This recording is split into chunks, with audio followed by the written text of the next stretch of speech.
Michael Rennie was ill the day the earth stood still, but he told us where we stand. Plateau, Barata, necktie, nectar, nickel. I must speak to you. It is a matter of supreme importance. We are Thermians from the Klaatu Nebula, and we need your help. Day the Earth stood still. A real classic, huh? Plateau, Barata, Nictar. For my money, the finest allegorical retelling of the life of Christ on film. Snake, have you ever seen The Day the Earth Stood Still? Never heard of it. It's about this man who comes to Earth in a flying saucer and warns us humans against using nuclear power to make war. This isn't just any movie, it's my all-time favorite. The Day the Earth Stood Still. Klaatu Barada Nikto. Gort Delecto Grosco? Gort Barenga. Stay back! Klaatu, Barata, nicotine! This is 2017. Even the best tracker couldn't find a cherry in these parts. What the hell are you supposed to be anyway? Tin Man? I'm Gort. He's the robot from The Day the Earth Stood Still. A good long while ago, I wrote this blog post, and it was supposed to be basically just a joke post about Klaatu Barada Nikto and what the phrase actually means. Because I decided to post it on the internet, it of course got taken very seriously, and to this day, for whatever reason, I'm still getting people viewing it and leaving comments about it. So I knew it was based on a short story. I knew that there was a remake in 2008. And I knew that there was another movie in between those two movies that was also kind of taking basically the same idea. Then I started doing a little bit of research. There turned out to be a ton of things that I didn't even know existed. So this is a fairly comprehensive overview of every single different version of The Day the Earth Stood Still, or Farewell to the Master, or whatever the hell you want to call it. I'm just like a really big fan, so enjoy. And because I'm putting this on the internet, I'm sure that it will once again be taken way too seriously. Might as well go in chronological order, so we do start with the short story Farewell to the Master by Harry Bates. I do feel like it needs to be said, what is up with the cover of this book? I paid real money. I actually probably used a gift card, but I paid actual currency to Barnes & Noble.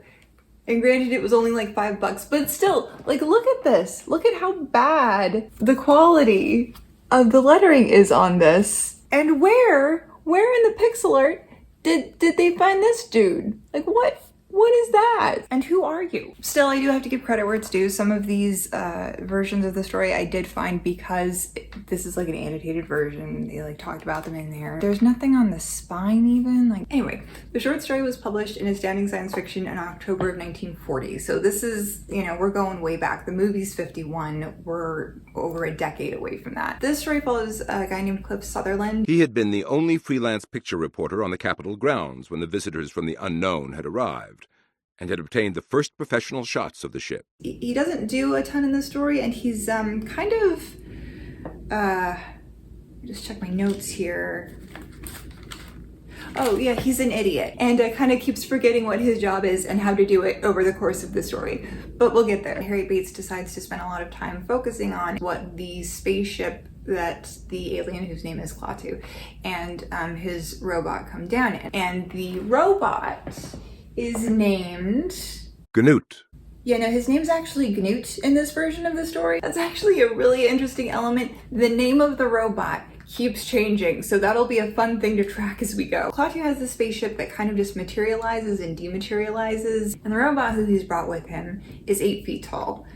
He's green, as is the spaceship, and Klaatu himself is referred to as godlike in appearance and human in form. So Klaatu lands and he's like immediately shot by like just some rando. Comes to Earth, he gets killed, and he gets put in this tomb. The humans kind of don't really know what to do. So they're like, okay, you know, out of respect, he said like one sentence. So they save the recording of what he said and have the recording like running at this tomb, where they're like, oh yes, look, it's our first experience with visitors from another planet. Unfortunately, some guy killed him. Meanwhile, Gnut has not moved since Klaatu's been killed. So they put him and the spaceship in this kind of branch of the Smithsonian that they build like around them.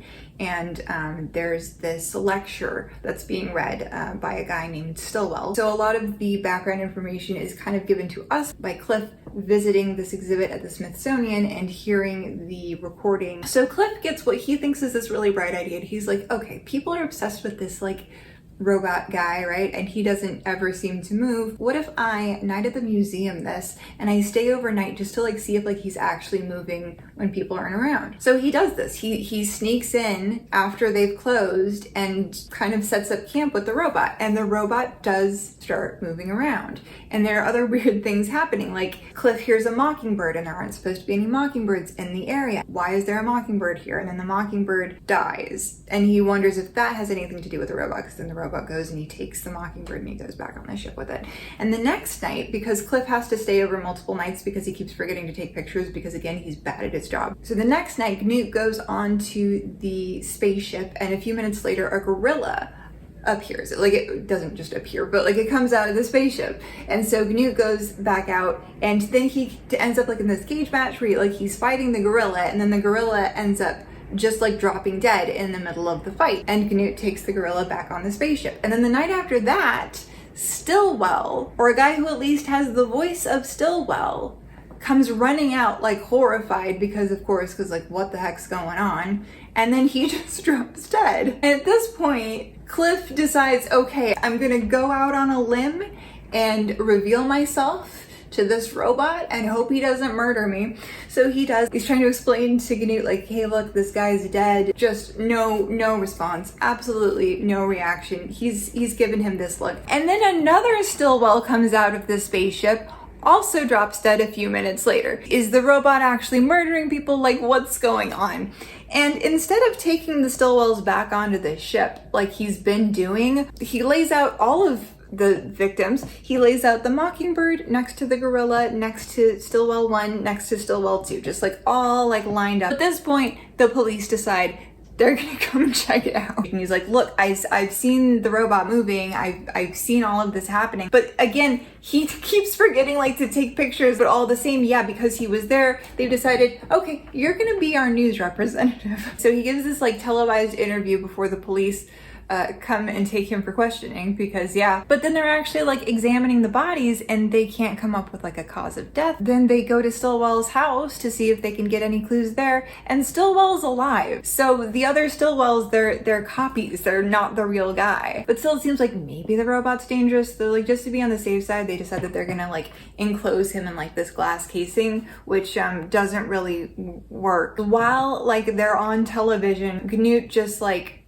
dematerializes the glass and steps on out, and then he decides, I don't know why he feels the need to do this, but he picks up Cliff King Kong style. He takes Cliff with him, goes to the tomb, gets Klaatu and the recording, and takes all three of them back onto the ship. And so he's playing the recording and he has Klaatu's body hooked up to like this apparatus. Lo and behold, Klaatu like sits up and Cliff's like, oh my god, you're alive again. Klaatu and the robot are talking to each other, and oh yeah, Knut actually talks, and oh yeah, he speaks English, so he knew everything that Cliff was saying. So then Klaatu does turn his attention to Cliff to explain to him what's going on, and he explains that Knut was able to make a copy of the original Klaatu by using the body and the recording. He was able to get a recording of a mockingbird, so he was able to make a mockingbird. He was able, I guess, to get a recording of a gorilla, so he was able to make a gorilla. He was able to create two different Stillwells because he was using the lecture notes that Stillwell had made for the exhibit. But because the recordings are imperfect, the copies are imperfect, so they never last very long. This really affects Cliff because he likes Klaatu. He says, wait, I can get, a better copy, and it won't have as many imperfections, and we can work on that. And Knut seems to be actually on board, like, yeah, he's willing to try this. But Klaatu says, no, it's already too late, and sure enough, he dies a couple minutes later. But not before he says something really strange. I know. We have so much to ask each other about your civilization and Knut's. And yours, said Cliff. And Knut's, said the gentle voice again. Perhaps, someday, perhaps I will be back. Why does he need to know about Knut's civilization? Knut's his robot. But Cliff can't follow up on that line of questioning because Klaatu's already dead. And at this point, Knut's just getting ready to leave, and Cliff tries to, plead with him before he goes. He's like, hey, this was obviously like a big ol' accident. Like, we're really sorry. And then comes the twist ending. Knut, he said earnestly, holding carefully the limp body in his arms. You must do one thing for me. Listen carefully. I want you to tell your master, the master yet to come, that what happened to the first Klaatu was an accident, for which all Earth is immeasurably sorry. Will you do that? I have known it, the robot answered gently. But will you promise to tell your master just those words as soon as he has arrived? You misunderstand, said Knut, still gently, and quietly spoke 4 more words. As Cliff heard them, a mist passed over his eyes, and his body went numb. As he recovered and his eyes came back to focus, he saw the great ship disappear. It just suddenly was not there anymore. He fell back a step or two. In his ears, like great bells, rang Knut's last words. Never, never was he to disclose them till the day he came to die. You misunderstand, the mighty robot had said. I am the master. Dun dun dun! So I'm still not really sure what that means, because I feel like it could mean a couple of different things. They have like some sort of like class system there, and Knuts are kind of like forcing the Klaatu's into slavery, or have the robots taken over and now the people have to serve the robots, or are they actually from 2 different planets? Because Klaatu says that he doesn't know much about Knut's planet. So have the Knut aliens traveled to Klaatu's planet, enslaved them, and now are the humans going to be next? So anyway, that's the short story. As you're about to see, very different than any other iteration. It really was just the jumping off point. I mean, other than the alien's name and the fact that there is a giant robot, but even the robot's name is different, and the fact that they land in Washington, D.C. Like, none of this really translates over to either of the movies. The next version is The Day the Earth Stood Still from 1951, produced by 20th Century, and it was said to be based on a short story by Harry Bates. It is again very clear that they are landing near DC. It's actually a really important part of the story and where a lot of the scenes take place. And also, like the short story, it is, big worldwide news as soon as the saucer lands. Like, this is crazy. But unlike in the story, the saucer looks more like what you would expect a movie with a flying saucer, in the 1950s to look like. Similar to the book, Klaatu steps off the spaceship and immediately gets shot. We have come to visit you in peace. Now, he is shot by a military guy, but this guy doesn't have any authority. He just gets freaked out and shoots him. But unlike the Klaatu in the story, Klaatu in the movie doesn't die at this point. He just gets shot in the arm. But the humans soon discover what a big mistake that was, because his robot bodyguard, named Gort, decides that he's just gonna get rid of all of the weapons, right? He's just gonna laser them away. They now no longer exist. They now have no way of defending themselves, and they've got a giant ticked off robot. But then Klaatu says something to the robot to essentially call him off. God! Declare Roscoe! He seems chill at that point. He's not attacking anybody. And it turns out that Klaatu is really adamant about meeting with all of the world leaders right away. I'm afraid that would be a little awkward. It's completely without precedent. And there are practical considerations, the time involved, the enormous distances. I traveled 250 million miles. Because he doesn't understand what humanity is like. And keep in mind, this movie was made in 1951. So the idea of even getting the Soviet Union and America in a room together was highly unlikely. Despite the fact that this is clearly a hyper intelligent and civilized alien who makes all of the people feel really stupid. Says their medicine is that much more advanced? He was very nice about it, but he made me feel like a third-class witch doctor. And this is a doctor, you know, it's not like it's Cliff. It's like, this is actually an intelligent guy. We find out that he was able to heal the wound that he got when he was shot with some sort of salve. And so basically Klaatu wants to go out and talk to the different people, and the government is like, no, we're gonna keep you under observation like forever now. And Klaatu's like, that doesn't really work for me. So he just kind of sneaks out. And we don't really see how he does this, but considering some of the shit that he's about to do later on in the movie, I'm sure it wasn't very hard. So from here it turns a little bit into a fish out of water story, and it's actually honestly pretty freaking adorable. Klaatu doesn't really understand a lot of how Earth works, and I feel like one of the things that people really kind of miss about Michael Rennie's performance is how delighted he is in like small human things, like the music box or the pipe or watching the people playing cards at the house that we're about to get to. It's all just like little human things, the fun things, the things that aren't necessary but that we enjoy. And I kind of get the feeling that maybe on Klaatu's planet they don't have a lot of that. Take a hand, Mr. Carpenter? Take it. Oh, no thanks, we did. No thanks. Also, I think it's interesting to point out here that Michael Rennie uses contractions. They learned to speak to humans based on listening to our broadcasts from like television and radio. So yeah, they would talk like us. None of the other versions of Klaatu ever have him talking with contractions, which I think is really weird. So anyway, he takes the dry cleaning of a guy named John Carpenter, which we'll get to the allegory stuff a little bit later too. And we get introduced to some of the other cast.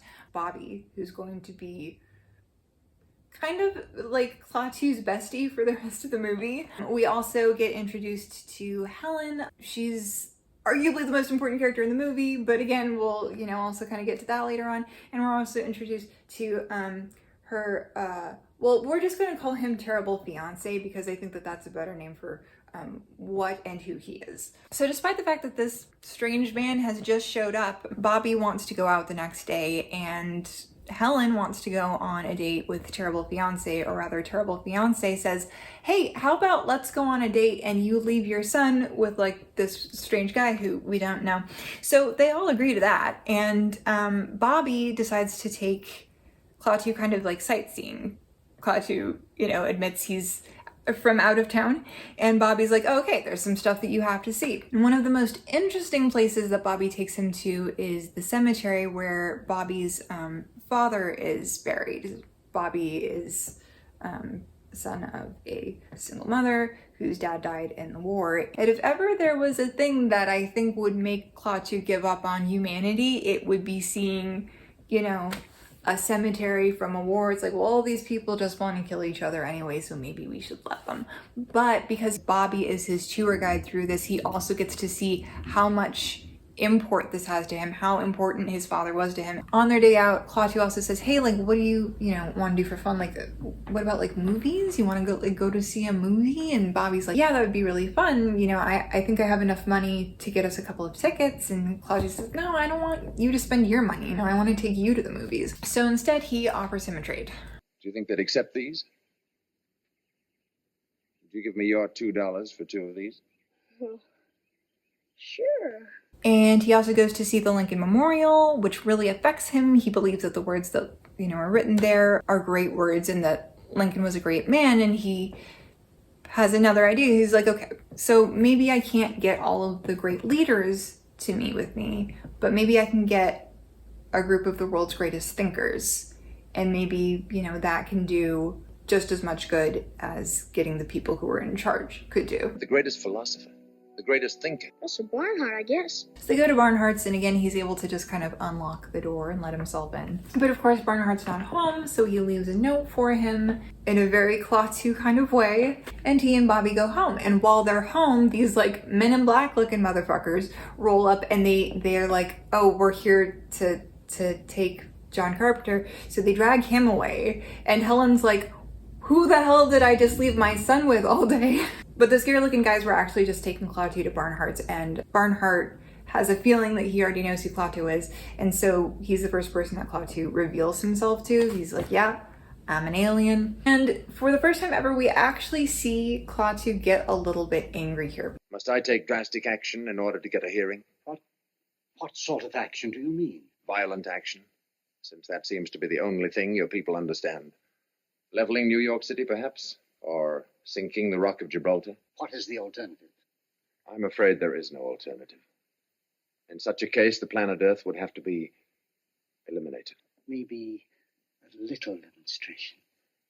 Something dramatic, but not destructive. So we find out that making the Earth stand still, and we'll find out what that means in a minute, wasn't even his original intention. It was the plan that he comes up with Barnhart. So now with this plan, Klaatu goes to Bobby and says, hey, can I borrow a flashlight? And Bobby says, yeah, sure, gives him a flashlight. Meanwhile, Terrible Fiancé is having some understandably kind of concerns about this weird guy, but it's like, where were these concerns in the beginning when you were like, yeah, let's have, my fiance's very young son spend the day with this guy who we don't know. Terrible Fiancé goes rooting around in Klaatu's room and he finds the diamonds. While Klaatu's out, Bobby decides he's gonna follow him and find out what's really going on.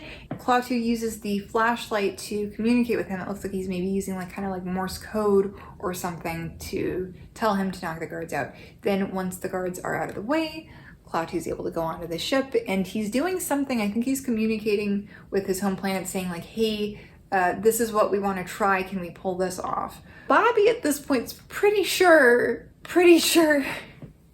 that Carpenter's probably actually Klaatu. So at this point, Klaatu realizes, maybe I need one more person in my corner. So he goes to Helen. Bobby's pretty cool. Stands to reason that his mom's gonna be pretty cool. So he goes to where she works. The day has come, the Earth is about to stand still. Klaatu, says, hey, Helen, I want to talk to you. And she's like, okay, let's get on the elevator. And the elevator stops. And Helen's already starting to have her suspicions because of the diamonds and just certain things that don't add up around Carpenter. And she's like, you're the alien. And he's like, I'm the alien. And he explains to her what's happening. He's saying for the next 30 minutes we're going to be stuck here because what I've decided to do in a, show of the power that my planet does have is I've decided to stop all of technology. It's only going to last for 30 minutes, but it's going to, show that we can shut you down entirely. But there were some exceptions. Hospitals, planes that are actively flying in the sky, devices that people needed for medical reasons, so that they could breathe and things like that. Those were still kept intact, but everything else, phones, TVs, elevators, all stopped working. So this has in fact gotten the attention of everyone on the planet, but it also means that there's very much a target on Klaatu's back now because he's being seen as having done something very dangerous. So while they're on the elevator, Helen realizes, oh no, Terrible Fiancé probably knows what's going on. And sure enough, Terrible Fiancé went to get the diamond appraised, and the guy who was appraising the diamond's like, I don't know where you got this from, but it's not from Earth. So Terrible Fiancé now basically has proof that Klaatu is the alien. So Terrible Fiancé is the one who ultimately goes to turn Klaatu in. And Helen is not happy about this. It isn't just you and Mr. Carpenter, the rest of the world is involved. I don't care about the rest of the world. You'll feel different when you see my picture in the papers. I feel different right now. You wait and see. You're going to marry a big hero. I'm not going to marry anybody. Helen, Hello, General Cutler. So Klaatu has decided with Barnhart that all of these great thinkers are going to meet. He realizes he's probably not going to make it. There's a target on his back now. People know who they're looking for. So he and Helen get in a taxi and they start going down that way, and he turns to her and he says, look, I'm going to need your help because this is about to go really badly. Yeah, they got in a taxi cab and went off down that street. And then there's the true villain of the movie, this kid who points out which direction they went in. Bobby, you need better friends. I'm afraid of what he might do if anything should happen to me. Gord, but he's a robot. Without you, what could he do? There's no limit to what he could do. He could destroy the Earth. If anything should happen to me, you must go to Gort. You must say these words: Klaatu, Barada, Nikto. And it's a good thing he did, because they get out of the taxi and he immediately gets shot.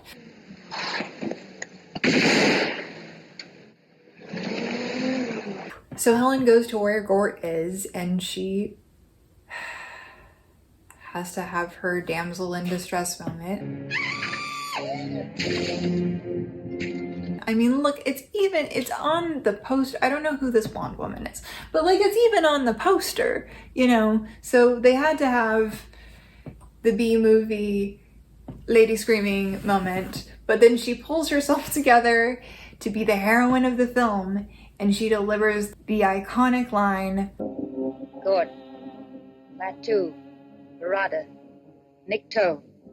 So Gort takes her on the ship, he goes back, he finds Klaatu's body, which is being kept in a prison cell. He's able to dissolve the prison wall, pick up Klaatu, bring him back onto the ship, and then he's able to bring Klaatu back. And this part is, you know, a little bit similar. Using some sort of apparatus, he's able to revive Klaatu, and this is the point where we should probably talk about the allegory. There's a rumor that the studio really didn't like some of the religious connotations that you could argue are in this movie. John Carpenter, JC, also could stand for Jesus Christ. Jesus was a carpenter. Came down to earth to spread a message that people weren't listening to. Jesus died and was raised from the dead. There was a line where he basically was supposed to like allude to God at one point. He has the power of life and death? No. That power is reserved to the Almighty Spirit. I don't think the studio really necessarily had anything to worry about though. I don't know, maybe the script looked very different initially. So the point is, Klaatu died and he was able to be resurrected by Gort and this technology. And like in the short story, it sounds like this isn't gonna last very long, but it's enough to at least let him deliver the message. And the military has gotten to the ship at this point and they're ready to just, you know, cart Klaatu off to whatever padded white room, if not just shoot him on sight. And the scientists, they're all there. And the military is trying to like make them go home, like trying to make them leave. But as that's happening, the ship opens up and Klaatu comes back out to speak to them. And okay, here's the thing about the speech. A lot of people feel like it's a little too preachy, I guess. And I can see where they're coming from. I don't think it's not preachy. Again, given the context of the time, it made a lot of sense. The Soviets had just sent a couple of dogs up into space, which, little side note, how confusing must that have been for the dogs? But this was happening like as the movie was in production, as the movie came out. I think it was just like a couple of months before the movie was actually released that the dogs were sent up into space. And that was successful, you know? It was just a matter of time before people were gonna start doing that and people would start sending things like bombs. And that's really what Klaatu was saying in this speech is, look, if you want to blow each other up, that's your deal. We're not going to try and stop you. But if you engage in war and violence with people from other planets or are destroying other parts of the galaxy that are not your planet, then we will intervene. And the way in which we will intervene will just be to take your planet out. This is on the tail of the Americans, who are supposed to be the good guys at the end of the war, dropping the bombs on Japan where it was mostly just like civilians living. And yeah, if you're from another planet and you see people doing that, you're like, don't really want them coming to visit us. I think it could actually be seen as a kindness that the aliens even, you know, sent someone down to Earth to meet with people and figure out if they were even worth trying to save. And what Klaatu decides is actually yes, if we can prevent this, then they are worth saving. Bobby, how much Bobby cares about his father despite the fact that his father was killed in the war. Helen, the fact that she did a terrifying thing, went to Gort, gave him the message because she knew that she needed to do it to save humanity. Barnhart, who's a great thinker, and the fact that he was willing to, in a day, get all of these people gathered together because he believed in what Klaatu was trying to do. It's not really about the Earth, it's about the people on it. Okay, there is one thing that I think is maybe worth noting about this speech. For our policemen, we created a race of robots. Their function is to patrol the planets in spaceships like this one and preserve the peace. In matters of aggression, we have given them absolute power over us. This power cannot be revoked. At the first sign of violence, they act automatically against the aggressor. Penalty for provoking their action is too terrible to risk. Okay, so you've given the robots absolute power and it cannot be revoked, because that sounds like the setup for a Terminator-style spin-off horror movie that takes place on Klaatu's planet that I would watch, by the way. Lux presents Hollywood.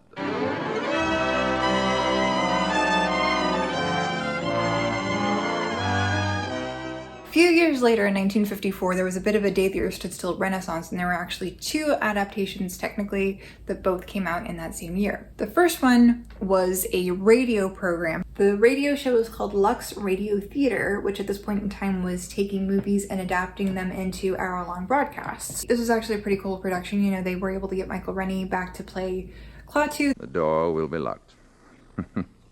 Will it now? They were able to get Billy Gray to come back to play Bobby in all of his adolescent glory. No fooling? No fooling. Oh, gee, what are they? Diamonds? And they actually had a different actress playing Helen, but it almost sounded like she was copying the original performance. She sounded so similar. Bobby, I think it would be better if you didn't see quite so much of Mr. Carpenter. Bobby, I think it would be better if we didn't see quite so much of Mr. Carpenter. Considering that they had to cut about 30 minutes of the movie out so that they were able to fit in the allotted time, they actually did a really good job of keeping all of the major plot points. They did have a narrator who could summarize some of the things that were happening or give exposition that couldn't be seen. The American radar screen quickly confirmed the fact that there was nothing wrong with the British radar. And I've seen the movie about 1 million times, so I noticed that there were some slight line changes, and Michael Rennie and Billy Gray sounded slightly different in certain places, but for the most part it was actually a pretty faithful adaptation. And it was kind of fun to hear some of the radio ads from the day. Exhausted as I am from the holidays, I still hate to admit that they're really over. But maybe some of the ladies don't feel quite the same way. You probably never want to see another dish or glass that needs to be washed. And that's it. Like, there's not really much to say about that one. There is a lot to say about what came next, though.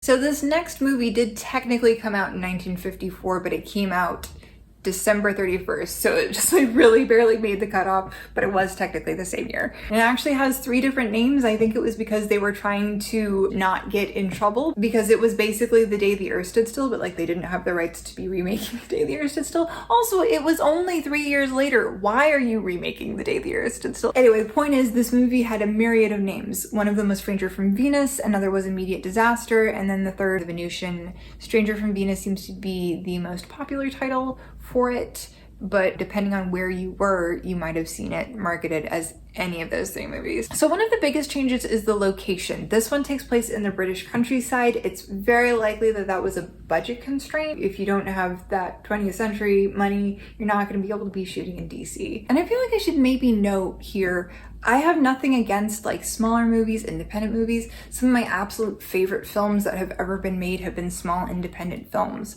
That being said, I hate this movie. My issue with it is that, again, why are we remaking this movie? It already exists. It came out only 3 years earlier, to the point where they cast the same actress as the female lead. And it's kind of funny to me because Patricia Neal was like the one lead that was absent from the radio adaptation, but meanwhile she made this movie. And I can't even really say that Patricia Neal is playing the same character because her role is basically reduced to a pair of lips for the main guy to kiss. She just saved the world in the last version of the movie. She saved the world! So we don't have to worry about there being any confusing like name changes because there is no robot. Again, this is probably like for budget reasons, but like it's automatically going to be an inferior movie if you don't have a robot in it. I do just want to point this out because it's not something that's an element in the 1951 version, but it is something that is arguably an element in the 2008 version.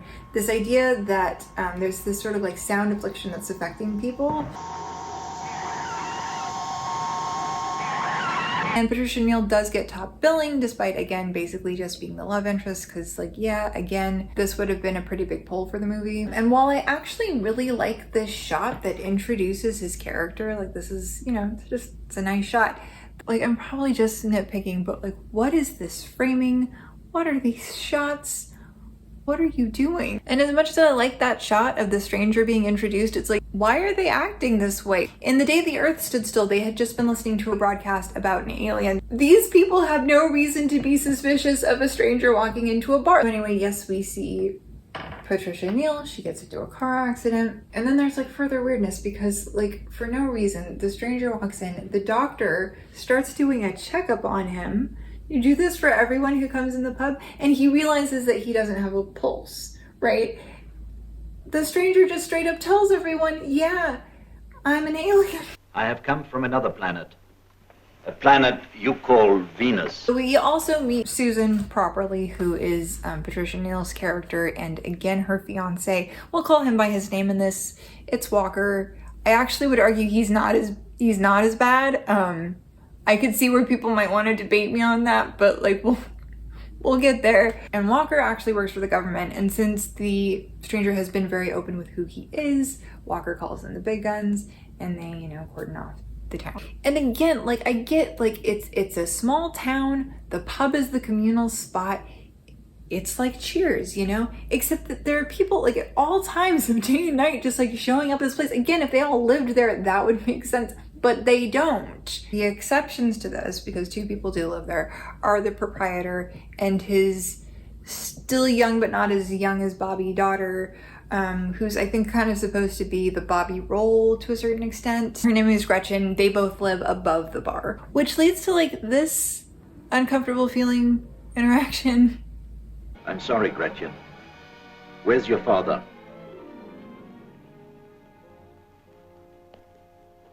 Unlike Klaatu, like, I don't trust this guy. I'm kind of Team Walker on this one. And then he does, like, heal the bartender's leg, which is pretty cool, but, like, why? What's his motivation? Why is he doing this? I don't understand. And one major deviation from The Day the Earth Stood Still is that, and Farewell to the Master for that matter, is that the townspeople are all pretty chill. Like, he's an alien, but they're all, like, kind of just okay with it. Like, alien, it's fine. And he then drops the bombshell that he's also a mind reader. Instead, we transfer thought. That's comforting. We very seldom communicate by speech. Really, because this movie almost exclusively communicates through dialogue. Like Klaatu, the stranger does want to gather all of the world leaders, except unlike Klaatu, he wants to do it in this town in the middle of nowhere. Sure, dude, we'll get right on that. Except that, like, that actually works. I must make this preparation through the heads of the various governments.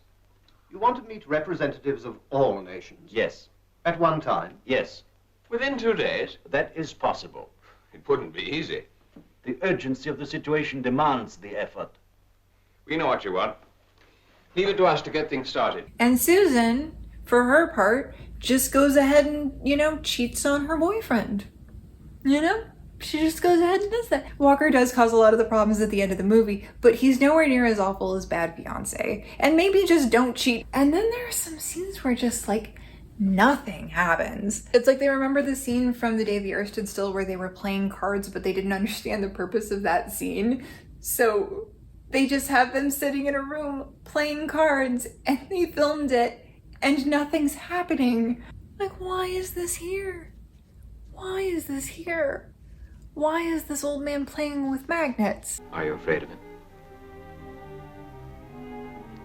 Yes, I am. Bullshit. And he knows it's bullshit because then they have this conversation. That man. I'm not myself. Don't worry about it, darling. You're probably very grateful to him. You may even be a little infatuated with him. But he's not a human. You can't judge your own feelings by... Why don't you wait till after he's gone? And you can either return it or keep it. I think Walker's actually being very understanding. She's about to throw this entire relationship away for a lip lock that she's had with an alien who she's known for a matter of days, who's a total creep. So then it's time for the stranger to meet with the leaders of the world, which of course they weren't able to do. I ask to meet members of all the nations. All these men are from one nation. So I guess these are just like the British officials, but he goes ahead with it anyway. And then it's essentially the same as the last scene from The Day the Earth Stood Still. I've heard some people argue that like this is so much less preachy. I beg to differ, like it's just as bad. I really don't think that this is any better. When one of your nations explodes an atomic bomb, it creates a powerful force downwards and upwards. Like, if anything, I think that this is maybe a little bit more on the nose. But then, sure enough, the saucer comes to take the stranger home, and the humans trap it, which Walker was the one who told them how to do that. So yeah, okay, he's in the wrong on that. The stranger tells Walker, no, you can't do that, because if you trap the saucer, then the mothership's going to destroy the planet that we're all on. So Walker tries to call it off, but the government won't, so the stranger has to, go and get this MacGuffin disc so that he can do it himself. Yeah, crisis averted. I have to admit though, I am utterly charmed by the special effects of this spaceship. I love it so much. And then the alien actually dies, because that's what happens when you don't bring a Gort along to save you.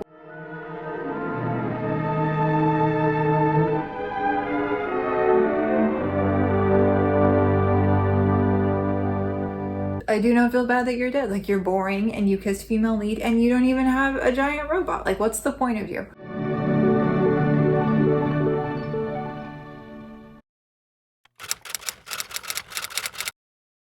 So we have a nice long break before the next iteration. This one came in the form of a comic book in 1973. Marvel's Worlds Unknown, a short-lived anthology series, published a single issue adaptation of Farewell to the Master. And I think you'd be able to forgive me if I wasn't able to find a random single issue of a comic book that's over 50 years old. In related news, did you know that you can find anything on eBay? So yeah, I got a low-grade reader copy of this comic, so I didn't have to feel bad about getting my hands all over it, but I did want to actually break it open and see it for myself. And with the Lux radio show, it's fun to just look at the old ads that they had at the time. It's actually a pretty faithful retelling of Farewell to the Master. They did have to make a few small modifications, but I think for the most part they make a lot of sense and they work pretty well. First of all, they updated the time when it was taking place. Farewell to the Master was set in the year that it was published. This version is also set in the year that it's published, but they didn't need to tell us that. It's pretty clear from the wardrobe. The second change is that Cliff has a girlfriend now, Anne O'Hara. I actually really like her. I think she's, a feisty go-getter. She's the one who comes up with the idea to stay in the museum after hours. She actually is the photographer in this version, and Cliff is a news reporter, like a writer.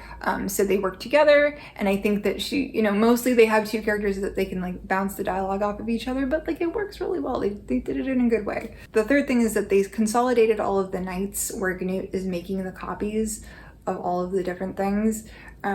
So it all just happens in one night now. They've got a page count that they have to work within, so I think that this was a totally fair change as well. So the problem that Gnut is having is still being communicated. It's just that they're, doing it more quickly. And then lastly, Cliff and Stillwell, if you remember him, are in this version old war buddies, which doesn't really seem that important or to go anywhere. So I'm not really sure why that change was made, but it's in here. So the ending is basically the same as the book. Gnut tries to resurrect Klaatu. It doesn't really work. And Cliff asks if he can, pass on his apologies, and then Gnut drops the bombshell. There's also an interesting little blurb written by the issue's writer himself, talking about how he first discovered the story from the movie, which is one of the earliest sci-fi movies he saw and enjoyed. And then he found the story Farewell to the Master later on. And he talks more positively about the film adaptation in the beginning, and then less so after he found Bates' original story. This is his opinion. His opinion is wrong, but he's entitled to it. A few years later, in 1976, we got a novelization. I was able to get this one too, written by Arthur Toft. This is by far the most confusing one. First of all, I have no idea when this one's supposed to take place. They don't tell us, and there's no way to really tell from the content. It's just a really weird hybrid of Harry Bates' Farewell to the Master, Cliff included, and the film The Day the Earth Stood Still with a very much alive Klaatu. So it's kind of doing both. It does say in the front of the book, a full-length version of the short story upon which the world-famous film was based, if that makes things any clearer. But then Gort is back to being Gnut. Helen is Ellen, and Bobby is Billy, spelled B-I-L-L-I-E. And at first I was thinking maybe that was like a copyright issue. For whatever reason, they couldn't use the names of the characters in the movie, except that 20th Century Fox clearly has their mitts all over this. This image of him in the spacesuit is from the movie. They're, noted on that title page, the movie. And then there's 20 pages in the middle of the book. There's 20 pages of stills from the film. Like, what? Why? So I don't know what the issue is. If you know like why they would have had to do that, by all means, I'm actually really interested. Please let me know. So as I said, Cliff is in this. Cliff is boring. Klaatu is way more interesting. So the parts where we're following him, I was already predisposed to like, because I like Klaatu. It's just like so much more engaging than whatever Snoopy Sutherland's up to. And they don't have the farewell to the master ending. It's the ending from The Day the Earth Stood Still. So it makes everything that Cliff's doing completely unnecessary. Another change is, this is actually like in The Stranger from Venus, Klaatu can communicate telepathically, but only to Gnut. And Gnut, for his part, is portrayed a lot more humanistic. Like at one point it says he chuckled, so I guess he chuckled telepathically. And the relationship between Klaatu and Gnut also seems a lot more casual. Like at one point, Klaatu refers to Gnut as my friend. There's also a little bit of a suggestion that Klaatu maybe kind of has a thing for Helen. I mean, Ellen, what is with the names in this? There are several moments when Klaatu does consider what it would be like to live on Earth and to have a partner and to raise a family. And he realizes it's, impossible, but whenever he envisions it, he sees himself with Ellen. There was another change that I thought could be potentially interesting and then ultimately ended up going nowhere. But instead of using the name John Carpenter, Klaatu uses the alias Captain Charles Stock. I thought maybe he was going to use the fact that he was calling himself a captain to try and infiltrate the military. And I also noticed that the initials CS for Charles Stock were the same as Cliff Sutherland. So I thought, maybe there was going to be like some mistaken identity thing. Nope, none of that went anywhere. I think ultimately it was just me trying to make the story into something bigger than it ultimately was. And then the one last thing that I wanted to bring up is that the novel does mention in the beginning actually that Gnut green. And initially I thought, okay, that's just a holdover from Farewell to the Master. But then I started thinking, the movie's in black and white. Is Gort supposed to be green? Like, I think we all just kind of agreed. He is silver, right? So that brings us to the 2008 version, and yeah, I have my laptop for this, so if I'm looking down, it's because I'm gonna need to refer to the copious amounts of notes. So as I said, this brings us to the remake, and that's truly what this is. This is a remake of the 1951 version. The first thing that stood out to me was what it said the film was based on, which was the screenplay by Edmund H. North, which shame on me for not mentioning this earlier, but he is the writer of the original movie. So I guess they're saying to hell with Farewell to the Master, we're just focusing on the content from the other movie. Except one of the first things we see is a giant green spherical craft that can appear and disappear like Farewell to the Master and unlike The Day the Earth Stood Still. I do wonder if they maybe had a specific version of North's script that deviated from the film in any major ways. Like maybe he originally said that it was a sphere, but then it got Hollywoodified and they, decided that they were going to make it a flying saucer instead. It was more easily identifiable at that time as a spaceship. I think what they're getting at in this opening scene is that this character that Keanu Reeves is playing is just being scanned, so that when Klaatu comes later, the reason that he looks the way that he does is because they got this, body, this version of a human, and so now they're kind of like sticking his consciousness in it. Which suggests for the first time in all of these versions that Klaatu might not actually naturally be humanoid, and they do actually kind of touch on that a little bit later as well. So I think that that's, that's interesting. So Helen gets introduced first. They decided to make her a scientist, and I get what they were going for by doing that, but I honestly don't know how I feel about that change. The original Helen was a secretary. She was an everywoman. She didn't have a degree or a position of power. You know, she was just the person who wanted to stand up and do the right thing. And I find that more inspiring than a woman who maybe has more of that privilege and more of that power. Her son in this movie is named Jacob, and he's actually not her biological son, he's her stepson. But like in the other version of the movie, the dad is dead and out of the picture, so she's raising him as a single mother. And Jacob is a complete nightmare and super disrespectful. Come on, I said please shut that off. You didn't say please. Jacob? Helen. You know, it's like Helen just seems to be doing her best in this shitty situation, and her stepson is just the absolute worst. You know, I love you very much. Okay. Bye, Helen. Then the spaceship shows up, and this time it's actually, instead of landing in DC, it's landing in Manhattan. This version takes a kind of disaster movie approach, and that's where disaster movies always take place. And also, unlike in the original, when it lands, it creates a massive amount of damage. It's just like complete destruction. And then because Helen is a scientist, she's getting called in to do science things. Then Klaatu steps off the ship and, you guessed it, gets immediately shot.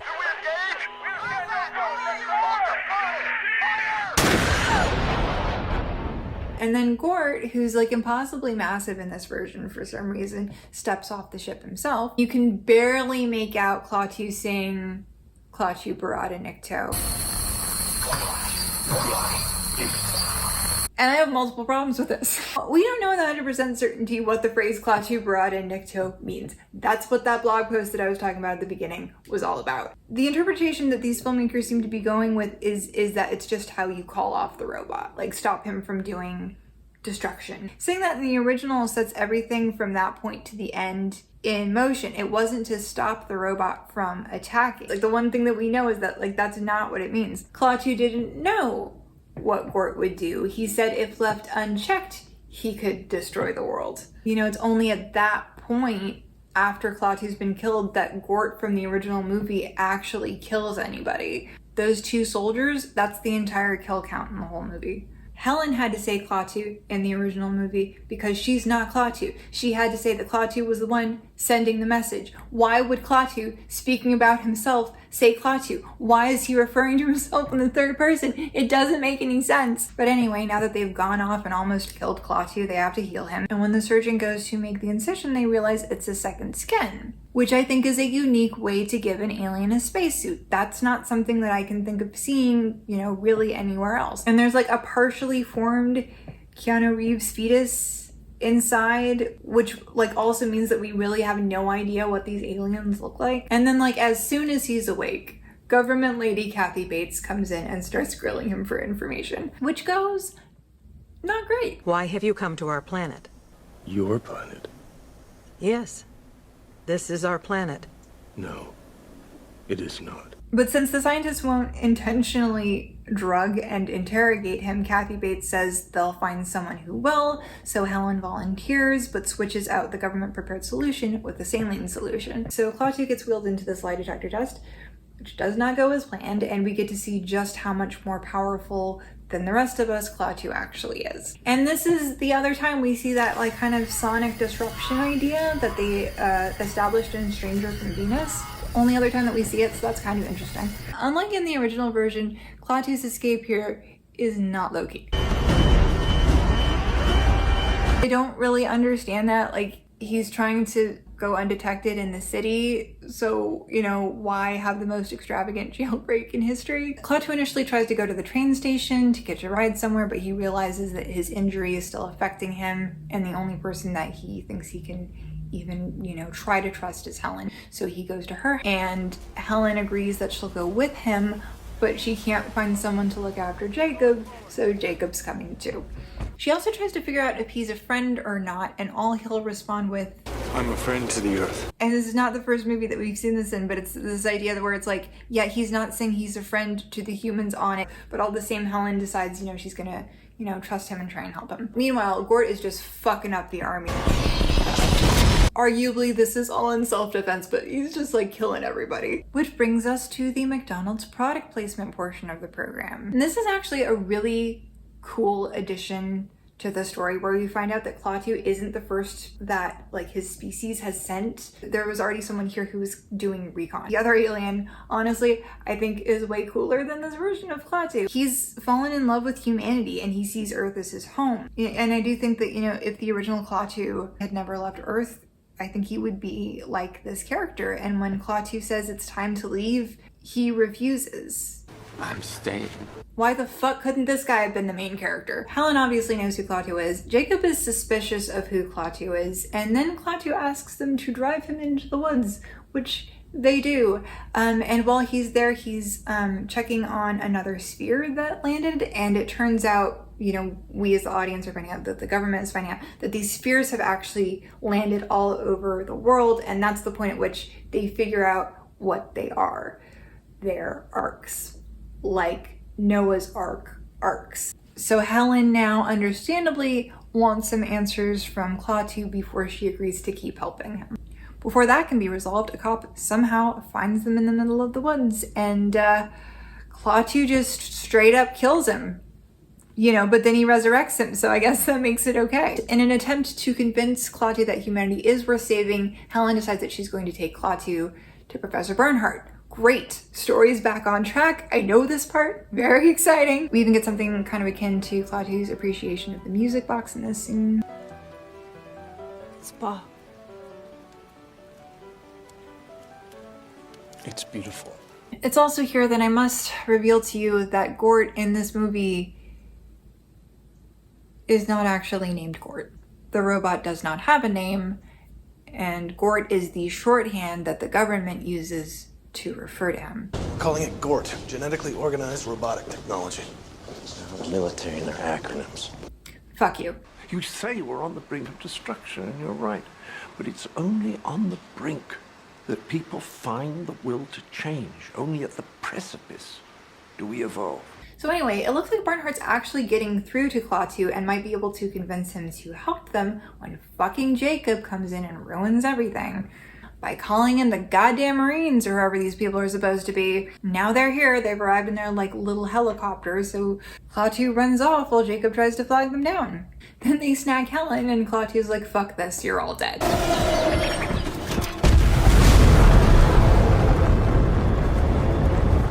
So at this point, the writer was like, oh shit, the movie's almost over and we need to have Jacob on Klaatu's side by the end. Jacob, for some reason, is walking on this rickety bridge and he almost falls in, and then Klaatu's able to like grab him and save him. And now Jacob totally trusts Klaatu. I kid you not. Okay, now we have to mention what's happening with Gort. Or the Gort.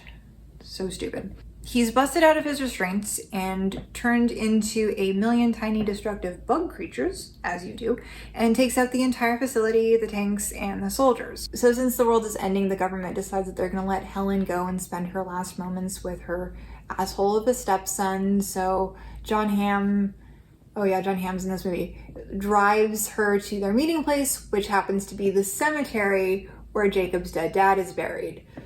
Again, okay, I recognize this. And we get this scene where Helen and Jacob kind of realize that they're all each other have left. And, you know, that's not really fair. But they're willing to let go of their baggage in the end. And honestly, Jennifer Connelly and Jaden Smith are acting their asses off, and I think it works. It's also important for Klaatu to see how this human relationship has evolved for the better in the face of annihilation, and that ties back into what Professor Barnhart had been telling him. So Klaatu says that he can stop the genetically organized robotic technology, but that it will cost humanity their way of life. So John Hamm drives them all to the site of the craft, just in time for the government to try and blow it up, totaling the car and killing John Hamm. So Helen, Jacob, and Klaatu seek refuge in this Slender Man tunnel, but it's too late. Jacob is already infected with the little destructive robot bugs and dying, and so is Helen. She asks Klaatu to help Jacob, so he attracts all the little robot bugs into himself, both the ones killing Jacob and the ones killing Helen. Then he dramatically returns to the ship alone, and when he touches it,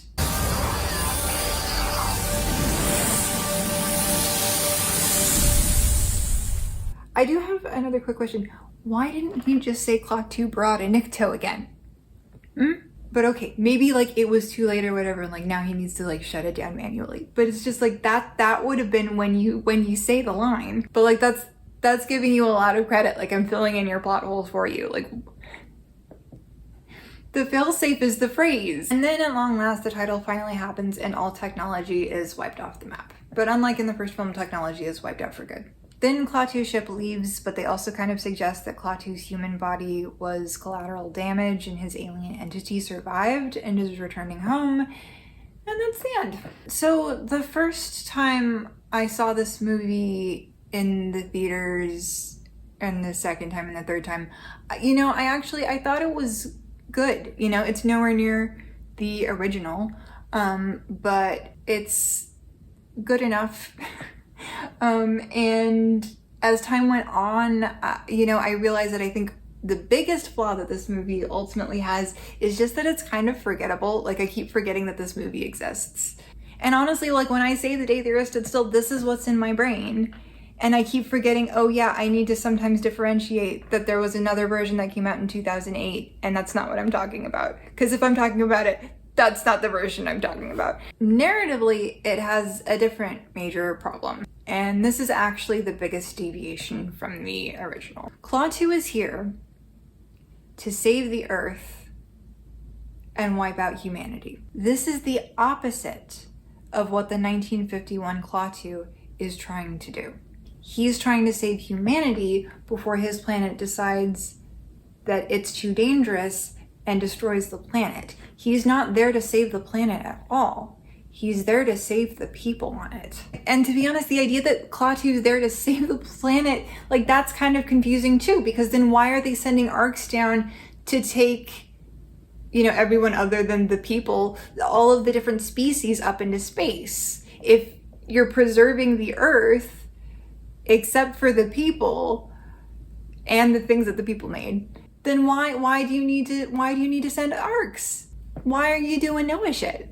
Like that's completely unnecessary if you're there to like save the Earth. I understand that they're trying to update it and they're trying to make the movie more about global warming and, you know, people's over-reliance on technology. And I don't have a problem with that. I actually agree with those messages. I just don't think that, you know, this was the movie to do that in. I think it kind of sucks all the opportunities for the relationships out of the movie. Klaatu barely has a relationship with Helen. He barely has a relationship with Jacob. He barely has a relationship with Professor Bernhardt. These are the characters who in the original movie made you care. So like when Klaatu leaves at the end of the 2008 version, like I don't feel anything. I just feel kind of empty. Disney owns 20th Century now, so they own The Day the Earth Stood Still, and they're reportedly remaking the movie again. According to Giant Freaking Robot, Chris Pratt is signed on to play Klaatu, which is like really bizarre casting to me. Like I at least get what they were going for with Keanu Reeves. I don't think it quite worked, but I at least understood it. Like please don't Star-Lord Klaatu. I love Guardians of the Galaxy, but like if they announced Dave Bautista is playing Gort, like I'm done. But other than that, I think I've mostly covered everything. By all means, if I did miss anything, let me know. All that's left to say is... Gort, Klaatu, Barada, Nikto.